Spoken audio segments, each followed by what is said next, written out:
Welcome to cosmic astromancy zen channel guys. Hope you all doing fine. आशा करती हूँ आप सभी स्वस्थ एवं प्रसन्न होंगे। तो चलिए निकालेंगे आज weekly energy update for twin flamers. Twin flame की जो जर्नी है या हायर सोलमेट्स की जो जर्नी होती है वो थोड़ा सा क्रिटिकल होती है। बहुत आसानी से कंप्लीशन की तरफ नहीं जाती है। ट्रांजिशंस बहुत टफ एंड रफ होते हैं। इमोशनल पाथवे बहुत ही दिक्कतों भरा हुआ होता है। और यस, सेटिस्फैक्शन नहीं होता, कंटेनमेंट नहीं होता। तो चलिए निकालेंगे उन्हीं के लिए वीकली अपडेट, क्योंकि कई बार पावरफुल सेपरेशंस भी दिखाई दिया है। तो पावरफुल सेपरेशंस के बाद ये ज़रूर है कि ये जानने की कोशिश ज़रूर करते हैं कि क्या उनकी लाइफ में चल रहा है, कैसा चल रहा है, कैसी दिक्कतें हैं, कितनी परेशानियां हैं, लाइफ क्या दिखाना चाहती है उन्हें, और ये वीकली एनर्जी अपडेट और क्या क्या बताना चाहती है उन ट्विन फ्लेमर्स के लिए। भाई ट्विन फ्लेम की रेटिंग हो और एम्प्रेस ना आए हो ही नहीं सकता।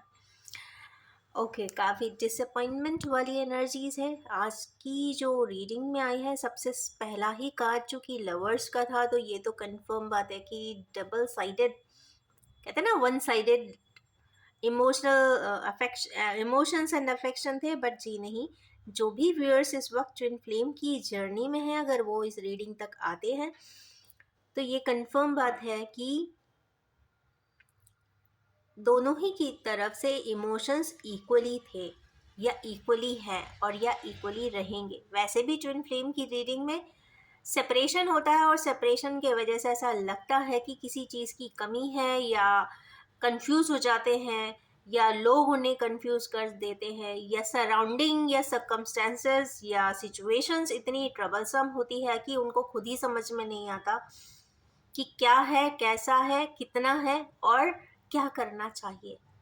उसके जस्ट बाद एक कार्ड आया है, ट्विन फ्लेम की रीडिंग है और 2 का नंबर आ गया है, 2 वैंस आ गए हैं। ये कंफर्म कर रहा है कि यहाँ जो डिवाइन मस्कुलिन एनर्जी में जो लोग हैं वो कहीं ना कहीं जिंदगी में सब कुछ पाया है। बहुत रुतबा, luxuries, finance, position, power, authority, but फिर भी उसके बाद भी, सब कुछ पाने के बाद भी हाथ में कुछ भी नहीं है।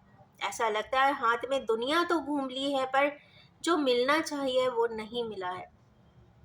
वो अपने हाथों से एक वैन को बहुत पावरफुली पकड़े हुए हैं। इसका मतलब है कि उनके emotions are longing for one particular person. वो पर्टिकुलर ट्विन फ्लेम को वेट भी कर रहे हैं, कुछ कहना भी चाहते हैं, बताना भी चाहते हैं, पार्टफुली मिस भी कर रहे हैं, इवैल्यूएट भी कर रहे हैं और स्पेशली कॉन्टम्पलेट भी कर रहे हैं। और उसके ही जस्ट बाद का एक कार्ड है 10 ऑफ सोर्ड्स। तो ये भी वो महसूस कर रहे हैं कि ज़िंदगी में हर तरफ से परेशानियां ही परेशानियां हैं।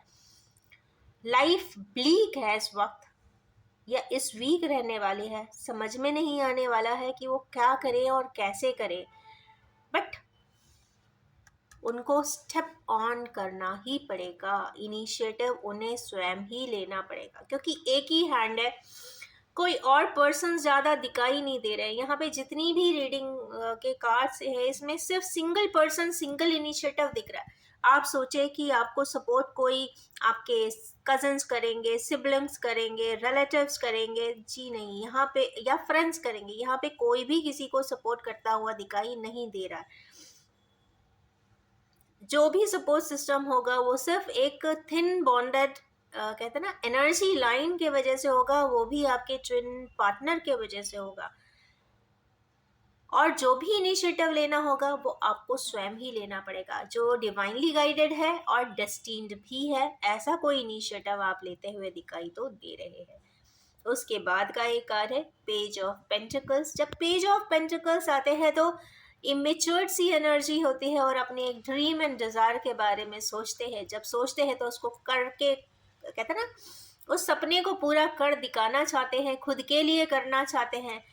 जैसे एक छोटा बच्चा होता है, उसे कोई चीज़ की ड्रीम आ जाए कि मुझे ये चाहिए है और वो उसके पीछे पड़ जाता है। उसी प्रकार हमारे के व्यूअर्स इमेच्योर्ड एनर्जी में होकर अपने ड्रीम या फिर किसी डिज़ायर को कंप्लीट करने की स्टेप ऑन करना चाहते हैं, कर देना चाहते हैं और पा लेना चाहते हैं। उसके बाद का है द एम्प्रेस का card. As I always say, empress is an empress, और ट्विन फ्लेम रीडिंग में जब तक ये नहीं आती तो कुछ इनकम्प्लीटनेस सी रहती है।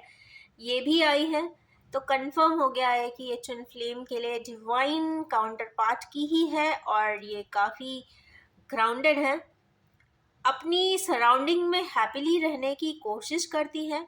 सेट ऑफ रेफरेंसेस कहेंगे यहाँ पे, जो भी इर्द गिर्द या एनवायरनमेंट है, मींस सेट ऑफ रेफरेंसेस में वो बहुत अच्छे से एक परफेक्ट मैनर में लाइफ को जीने की कोशिश भी कर रही है, एंजॉय भी करना चाहती हैं, जितना कर सकती हैं वो करती हैं, जिससे कि उनके ट्विन फ्लेम पार्टनर भी उसी फ्रीक्वेंसी में हमेशा खुश रहने की कोशिश करें।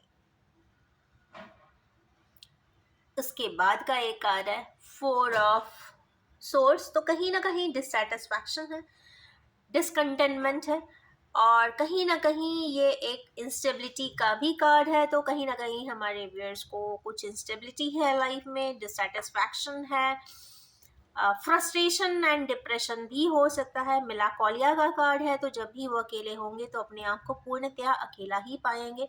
पुरानी मेमोरीज को वो सोचते हुए दिखाई तो दे रहे हैं, पर इन प्रैक्टिकली उनको कुछ भी सामने फिजिकल फॉर्म में कुछ भी दिख नहीं रहा है। जो भी है वो एब्स्ट्रैक्ट एनर्जी सिस्टम है, और वो उसमें ही गुम रहना चाहते हैं या रह रहे हैं इमोशनली, कुछ ऐसा दिखाई देता है, ऐसा वो विचार करते हैं। और अगर इन कार्ड्स को देखें तो दोनों ही ट्विन फ्लेम पार्टनर्स अपनी अपनी जगह पर है। इसका मतलब है कि separation is there, missing energy is there, and कहीं ना कहीं रेजोनेट एनर्जीज बैलेंस की तरफ दिखाई दे रही है। तो इसका मतलब है कि इट इज़ टूवर्ड्स एंडिंग, यहाँ पे कुछ एंडिंग ज़रूर हो रही है, और न्यू इनिशिएटिव भी वो लेते हुए दिखाई दे रहे हैं। तो be ready for some sort of endings and some sort of beginnings in life. ये आज का मेजर क्रक्स आज की एनर्जी सिस्टम की रीडिंग में निकला है। और चूंकि येलो कलर का प्रोमिनेंस है तो ये मान के चलिए कि एबंडेंस है। इस ट्विन फ्लेम पार्टनर्स की जो आज की एनर्जी सिस्टम में रीडिंग आई है वो काफ़ी एबंडेंट है, प्रॉस्पेरस है, प्रोग्रेसिव है, एंड फॉर ईच अदर है। इन्हीं ब्यूटीफुल सी एनर्जीज के साथ मैं इस रीडिंग को एंड करना चाहूँगी, और ये भी बताना चाहूँगी कि एक general collective timeless and gender free reading है। जब भी ट्विन फ्लेमर्स के सामने आएगी कुछ ना कुछ ज़रूर रेजोनेट कर देने वाली है। ये भी बताना चाहूँगी कि ये इंटेंशन सेट 7 डेज के लिए ही इम्प्लाई होगी। जब भी आप कभी इस टाइमलेस रीडिंग तक आएंगे तो ये एनर्जीज आपको नेक्स्ट 7 डेज तक ही अप्लाई होंगी। तो एप्लीकेशन टाइम 7 डेज है, और wish you all have a most happy, abundant, prosperous and progressive time ahead. Thank you so much.